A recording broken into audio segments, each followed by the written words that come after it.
ಕೆಂಪೇಗೌಡ ಜಯಂತಿ ಪಲ್ಲಕ್ಕಿಗಳ ಅದ್ದೂರಿ ಮೆರವಣಿಗೆ. ಚೇಳೂರಿನಲ್ಲಿ ಭಾನುವಾರ ಕೆಂಪೇಗೌಡ ಜಯಂತಿ ಅದ್ದೂರಿ ಮೆರವಣಿಗೆ ನಡೆಯಿತು. ಪಟ್ಟಣದ ಒಕ್ಕಲಿಗ ಕ್ಷೇಮಾಭಿವೃದ್ಧಿ ಸಂಘದ ವತಿಯಿಂದ ಭಾನುವಾರ ಕೆಂಪೇಗೌಡರ 516ನೇ ಜಯಂತಿ ಅದ್ದೂರಿಯಾಗಿ ಆಚರಿಸಿದ್ದು, ಬೆಳ್ಳಿ ರಥದ ಮೆರವಣಿಗೆ ನಡೆಯಿತು. ಪಟ್ಟಣದ ಈಶ್ವರ ದೇವಸ್ಥಾನದ ಬಳಿ ಬಾಗೇಪಲ್ಲಿ ಶಾಸಕರು ಸುಬ್ಬಾರೆಡ್ಡಿ, ಸಹದೇವ್ ರೆಡ್ಡಿ, ಸಾಹುಕಾರ್ ಶ್ರೀನಿವಾಸ್, ಶಂಕರ್ ರೆಡ್ಡಿ, ದಾರವಾರಪಲ್ಲಿ, ಈಶ್ವರ್ ರೆಡ್ಡಿ, ಎನಿಗತಲೆ, ಸುಧಾಕರ್ ಸೇರಿದಂತೆ ಒಕ್ಕಲಿಗ ಸಮುದಾಯದ ಮುಖಂಡರು ಸ್ತಬ್ಧ ಚಿತ್ರಗಳ ಮೆರವಣಿಗೆಗೆ ಚಾಲನೆ ನೀಡಿದರು. ಈ ವೇಳೆ ಶಾಸಕ ಸುಬ್ಬಾರೆಡ್ಡಿ ಮಾತನಾಡಿ, ಅಂದಿನ ದಿನಗಳಲ್ಲಿ ಕೆಂಪೇಗೌಡ ಅವರ ಬೆಂಗಳೂರು ಆಧುನಿಕ ನಗರ ನಿರ್ಮಾಕೃತಗಳು ನವನಗರಗಳನ್ನು ನಿರ್ಮಾಣ ಮಾಡುವ ರೀತಿಯಲ್ಲಿ ಮಾದರಿ ನಗರವನ್ನಾಗಿ ನಿರ್ಮಿಸಿದ್ದು ಇತಿಹಾಸ. ನಮ್ಮ ಕರ್ನಾಟಕದ ಇತಿಹಾಸದಲ್ಲಿ ರಾಜ ಮಹಾರಾಜರು ಪಡೆದಿರುವಷ್ಟು ಜನಪ್ರಿಯತೆ ಗಳಿಸಿರುವ ವ್ಯಕ್ತಿ ಕೆಂಪೇಗೌಡ ಎಂದು ಸ್ಮರಿಸಿದರು. ಕೆಂಪೇಗೌಡರ ಭಾವಚಿತ್ರಗಳನ್ನು ಹೊತ್ತ ಬೆಳ್ಳಿ ಕುದುರೆ, ಸಾರೋಟು, ಕುದುರೆ ಸವಾರಿ ಸೇರಿದಂತೆ ತಾಲೂಕು ಪ್ರತಿಯೊಂದು ಗ್ರಾಮ ಪಂಚಾಯಿತಿಯಿಂದ ಒಂದೊಂದು ಪಲ್ಲಕ್ಕಿ ಭಾಗವಹಿಸಿದವು.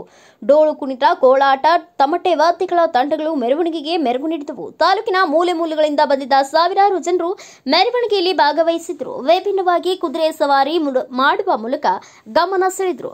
ತಮಟೆ ಸದ್ದಿಗೆ ಯುವಕರು ಕುಣಿದು ಕುಪ್ಪಳಿಸಿದ್ರು.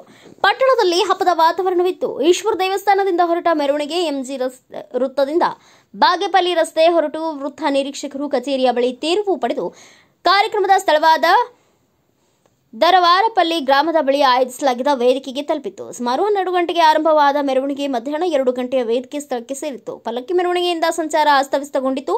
ಸಂಚಾರ ವ್ಯವಸ್ಥೆ ತಹಬದಿಗೆ ತರಲು ಪೊಲೀಸರು ಹೆಣಗಾಡಬೇಕಾಯಿತು. ಯಾವುದೇ ಅಹಿತಕರ ಘಟನೆ ನಡೆಯದಂತೆ ಪೊಲೀಸ್ ಬಿಗಿ ಬಂದೋಬಸ್ತ್ ಏರ್ಪಡಿಸಿದರು. ಕಡ್ದಿರ ಏನೋ ಪಕ್ಕದವನು 300-400 ಅಡಿ ಹಾಕೊಂತಾನೆ. ಅದ್ರ ಪಕ್ಕದಲ್ಲಿ ಇನ್ನೊಂದು ಸೈಟ್ ಇರ್ತದೆ. ನನ್ ಬಂದು ಕೇಳ್ತಾರೆ, ಮತ್ತೆ ಇನ್ನೊಂದು ಸೈಟ್ ಇದೆಯಲ್ಲ ಕೊಟ್ಬಿಡು ಅಂತ. ಹೋಗ್ದು ಓಡಿಸ್ತೇನೆ ನಾನು. ಯಾರಿಗೂ ಫ್ರೀ ಇನ್ಮೇಲೆ ನಾನು ಕೊಡಲ್ಲಪ್ಪ. ಯಾರಿಗಾದ್ರೂ ಕೊಡಬೇಕಾದ್ರೆ ತಗೊಳ್ಳೋಂಥವ್ರಿಗೂ ಅರ್ಹತೆ ಯೋಗ್ಯತೆ ಇರಬೇಕು ಉಳಿಸ್ಕೊಳಕ್ಕೆ ಅಂತೇಳಿ. ಯಾಕೆ ಇವತ್ತು ಕೊಡ್ತಕ್ಕಂಥವ್ರು ಅನೇಕ ಜನ ಇದ್ದಾರೆ. ಇಲ್ಲಿ ವೇದಿಕೆ ಮೇಲೆ ಅನೇಕ ಜನ ಹೇಳಿದ್ರು, ನಾವು ಇಲ್ಲಿ ಕಟ್ತಕ್ಕಂಥ ಕಟ್ಟಡದಲ್ಲಿ ಏನೋ ಒಂದು ಕೊಠಡಿಗೆ ಏನು ವೆಚ್ಚ ಆಗ್ತದೆ, ಆ ವೆಚ್ಚನ ನಾವು ಕೊಡ್ತೀವಿ ಅಂತೇಳಿ. ಅದನ್ನ ಕೊಟ್ಟಾಗ ಉಳಿಸ್ಕೊಳ್ಳೋ ಅಂತ ಗುಣ ನಿಮ್ಮಲ್ಲಿ ಇರ್ಬೇಕಾಗ್ತದೆ. ಕೊಟ್ಟಾಗ ಕೈ ಚಾಚಿ ನಾವು ತಗೊಂಡು 10 ಜನಕ್ಕೆ ಕೇಳಬೇಕು, ಇಂಥವ್ರು ಕೊಟ್ರಪ್ಪ ಅಂತ. ಯಾಕೆ ಕೇಳಬಾರ್ದು? ಇವಾಗ ನೀವು ದೇವಸ್ಥಾನಕ್ಕೆ ಹೋಗ್ತೀರಿ, ಅರ್ಚಕರು ನೀವು ತಟ್ಟೆಗೆ ಕಾಸು ಹಾಕ್ಲಿನಾರ ಮಕನೇ ನೋಡಲ್ಲ, ತೀರ್ಥನೂ ಕೊಡಲ್ಲ ಅಂತ ಕಾಲ ಇದು. ಜನ ಇಲ್ಲಿಂದ ಎಲ್ಲೋ ಹೋಯ್ತಾರೆ, ಅಯೋಧ್ಯಕ್ಕೆ ಹೋಗಿ ಅಲ್ಲೋಗಿ ಇಲ್ಲೋಗಿ ಅಂತ. ಪಕ್ಕದಲ್ಲೇ ದೇವಸ್ಥಾನ ಇರ್ತದೆ, ಹೋಗಲ್ಲ ಜನ. ದೇವರಲ್ಲೇ ಕ್ಯಾಟಗರಿ ಹಾಕಂತಾರೆ. ಯಾವ ದೇವ್ರು ಜಲ್ದಿ ಹೊರ ಕೊಡ್ತಾನೆ, ಯಾರು ಲೇಟಾಗಿ ಹೊರ ಕೊಡ್ತಾನೆ. ನಿಮ್ ಕೆಲಸ ನೀವು ಮಾಡಿ, ನಿಮ್ ಕಾಯಕ ನೀವು ಮಾಡಿ, ನಿಮ್ಗೆ ಏನ್ ಸಿಗ್ಬೇಕು ಸಿಗ್ತದೆ. ನನ್ಗೆಲ್ಲ ಕೇಳ್ತಾರೆ, ಅಲ್ಲಿ ಹೋಗ್ಲಿಲ್ವ ನೀವು, ಯಾವುದೋ ಏನೋ ಸ್ನಾನ ಮಾಡಕ್ ಹೋದ್ರಲ್ಲ ಅಂತ.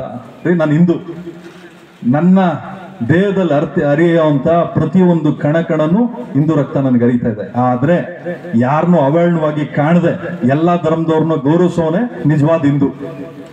ಅನ್ಯ ಧರ್ಮದವ್ರನ್ನ ಅವಹೇಳನ ಮಾಡದೆ ಪ್ರತಿಯೊಬ್ಬರನ್ನ ಗೌರವವಾಗಿ ಕಾಣುವಂತವನೇ ಒಬ್ಬ ನಿಜವಾದ ಕೆಂಪೇಗೌಡರ ಕುಲದಲ್ಲಿ ಹುಟ್ಟಿರುವಂತ ಒಬ್ಬ ವ್ಯಕ್ತಿಗೆ ಬೆಲೆ ಸಿಗಬೇಕು ಅಂತಾದ್ರೆ ಗೌರವವಾಗಿ ನಡ್ಕೋಬೇಕಾಗ್ತದೆ.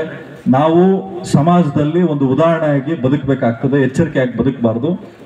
ಅದೇ ರೀತಿ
ಈ ಸಂದರ್ಭದಲ್ಲಿ ಚಿತ್ರರಂಗ ನಿರ್ಮಾಪಕರಾದ ಉಮಾಪತಿ ಶ್ರೀನಿವಾಸ್ ಗೌಡ, ಯುಳ್ಳುವಳ್ಳಿ ರಮೇಶ್, ಈಶ್ವರ್ ರೆಡ್ಡಿ, ಶೇಖರ್ ರೆಡ್ಡಿ, ರಾಮಚಂದ್ರ, ಎಚ್.ವಿ. ನಾರಾಯಣಸ್ವಾಮಿ, ಲಕ್ಷ್ಮಣ್ ರೆಡ್ಡಿ, ಒಕ್ಕಲಿಗರ ಕುಲಬಾಂಧವರು ಮತ್ತು ಇನ್ನು ಅನೇಕರು ಹಾಜರಿದ್ದರು.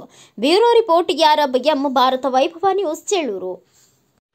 Thanks for watching. Read, discuss and debate with editor Dr. Yan Prashant Rao. Wanted reporters in print, digital and visual media for Bharat Vaibhav Daily Newspaper, BV News 5 Channel and BV Fast Web News from all the talukas of Karnataka, Goa and Maharashtra. If interested, send your resume to 9019229369.